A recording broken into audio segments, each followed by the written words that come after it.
দূর থেকে দেখলে এটা শুধুই একটা কাচের ট্যাঙ্ক, কিন্তু ধীরে ধীরে যত কাছে আসা যায় ততই মনে হয় এর ভেতরে কোথাও প্রকৃতি নিঃশব্দে বেঁচে আছে।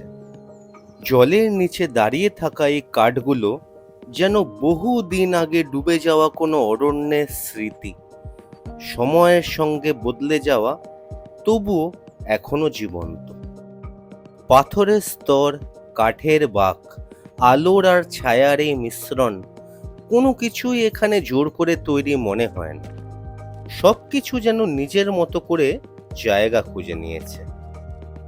ধীরে ধীরে কাঠের শরীরে জন্ম নিয়েছে সবুজ, কোথাও অ্যানুবিয়াস পাথর আঁকড়ে আছে, কোথাও ফার্ন ছড়িয়ে পড়েছে ডালের ফাঁক জুড়ে, আর নতুন ছোট ছোট গ্রোথ যেন জানিয়ে দিচ্ছে প্রকৃতি এখনো কাজ করে চলেছে। সময় এই স্কেপকে শুধু বড় করেনি, ধীরে ধীরে এটাকে একটি জীবন্ত ইকোসিস্টেমে পরিণত করেছে। প্রতিটি দিক থেকে এই স্কেপের অনুভূতি বদলে যায়, একদিকে শান্ত, আরেক দিকে গভীর ও রহস্যময়। আর সবচেয়ে সুন্দর ব্যাপার হলো এটা এখনো শেষ নয়। সময়ের সঙ্গে আরো নতুন গ্রোথ আসবে, আরো ঘন হবে এই সবুজ, আর এই ছোট্ট জগৎটা ধীরে ধীরে আরো জীবন্ত হয়ে উঠবে।